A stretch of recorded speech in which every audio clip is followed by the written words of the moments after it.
Election commission को fund फराहमी के लिए सुप्रीम कोर्ट की दी गई मोहलत का आज आखिरी रोज। वफाकी काबीना का पंजाब इलेक्शन के लिए बराह रास्त फंड्स के इजरा से इनकार। फंड्स की मंजूरी का फैसला पार्लियामेंट पर छोड़ दिया।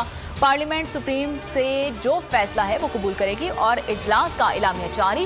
वफाकी काबीना का इजलास आज सुबह 10 बजे दोबारा होगा। पार्लियामेंट का मुश्तरका इजलास भी आज तलब कर लिया गया। Supreme court practice and procedure bill 2023 की मंजूरी ली जाएगी।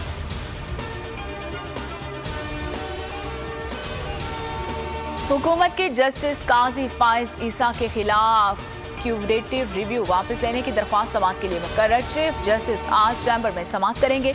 वज़ीर-ए-आज़म शहबाज शरीफ ने 30 मार्च को जस्टिस काजी फाइज ईसा के खिलाफ क्यूरेटिव रिव्यू रेफरेंस वापस लेने का हुक्म दिया था।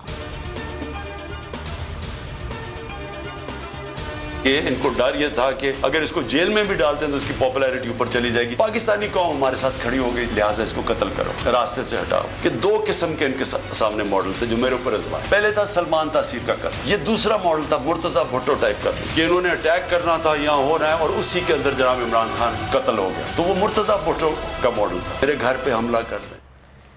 अवाम से खौफजदा हुक्मरान आमलियत कायम करके इक़्तिदार में रहना चाहते हैं। कौम मेरे साथ है, मुझे हटाने के लिए कत्ल के 2 मंसूबे बनाए गए। पहले सलमान तासीर की तरह कत्ल कराने की कोशिश हुई, बाद में मुर्तजा भुट्टो की तरह मेरे घर पर हमला कराया गया। रजीम चेंज का 1 साल मुकम्मल होने पर इमरान खान का खिताब, कहा हुकूमत अदालत का हुक्म नहीं मानती तो कौन मुल्क में सरमायाकारी करेगा, बनाना रियासत में कोई सरमायाकारी नहीं करता।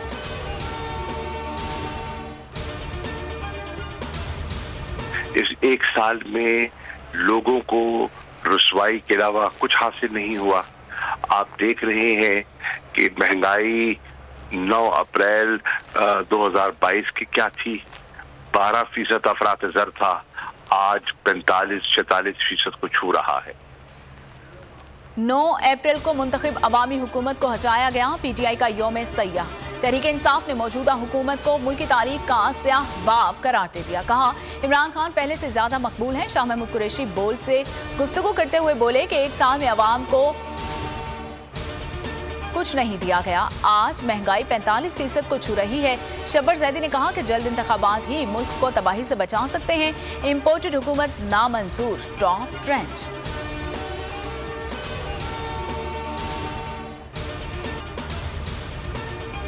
हुकूमत ने नैब कवानीन में तरामीम से अरबों रुपए मुआफ कराए। इंसानी हुकूक की खिलाफ वर्जियां की, मुईशत का बेड़ा गर्क कर दिया।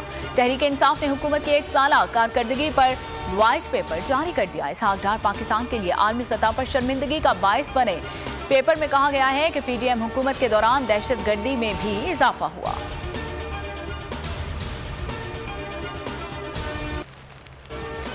एक साल के दौरान बोल न्यूज हुकूमती इंतकामी कार्रवाइयों का निशाना। तहरीक इंसाफ के वाइट पेपर में हुकूमत के काले करतूत बेनकाब। बोल की नशरियात की बंदिश, को चेयरमैन शुएब शेख की गिरफ्तारी, सीनियर एंकर्स समी इब्राहिम, इमरान रियाज, जमील फारूकी, ब्यूरो चीफ इस्लामाबाद सिद्दीक जान पर जाली मुकदमात और गिरफ्तारियों का जिक्र वाइट पेपर में शामिल। अरशद शरीफ शहीद के बेरहमी से कत्ल को भी वाइट पेपर का हिस्सा बनाया गया।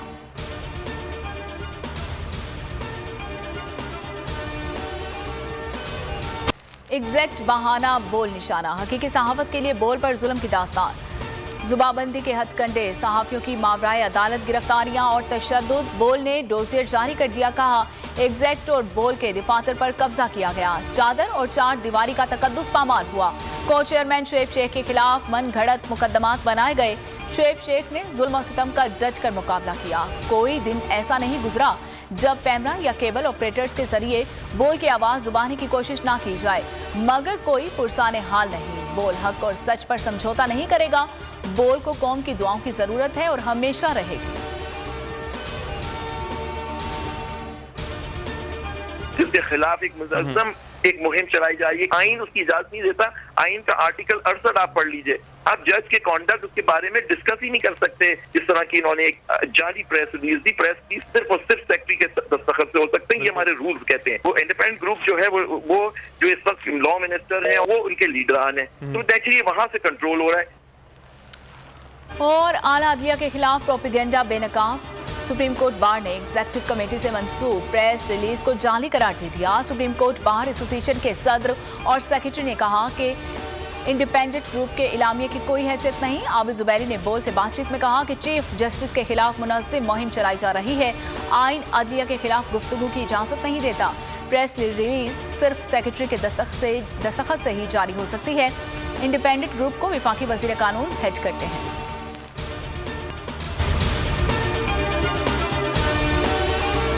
तो नजर आ रहा है सामने लिखा हुआ है जुल्म मिटने के लिए। दो चीजों से मिटेगा भाई, एक अदल की कुर्सी पे जो लोग बैठते हैं ना, वो अदल के हिसाब से फैसले करने लगे। दूसरा, कौम निकल खड़ी उस जुल्म के खिलाफ, तो जुल्म खत्म हो जाएगा। या इन दोनों में से कोई एक चीज हो जाए या दोनों हो जाए। अगर 420 का मुकदमा था, उस वक्त अदलिया में जो लोग बैठे हुए केस देख रहे थे, वो पूछते ना यार चीट हुआ कौन है। जब उनको दिखता कोई चीट नहीं हुआ, केस खत्म कर देते। तो जालिम जुल्म कर ही नहीं पाता। 9 जजेस ने नोट बिफोर किया मेरे केस को यार, 1.5 साल चला। शख्सी जमानत का केस, सेम केस इस्लामाबाद में कर दिया। एक ही इल्जाम पे 2 केस हो नहीं सकते भाई। मतलब 60 दिन का वक्त होता है। 102 दिन के बाद मैं जीत गया, केस बरी हो गया। 102 दिन के बाद अपील फाइल की, एक्सेप्ट कर ली। नहीं करते ना एक्सेप्ट, खत्म हो जाता ना जुल्म यार। भरी अदालत में मुझे बरी कर दिया, फिर पता नहीं क्या हुआ 2.5 घंटे बाद का नोट बिफोर। मैं नहीं सुनता ये केस, खड़े रहते अपने फैसले पे, मिट जाता जुल्म। अल्लाह ताला ने बिठाया इन कुर्सियों पे इनको यार, ये अल्लाह ताला की तरफ से फैसले करने हैं। तो या तो ये फैसले आएंगे, जुल्म मिट जाएगा, या कौम खड़ी हो जाएगी जुल्म के खिलाफ।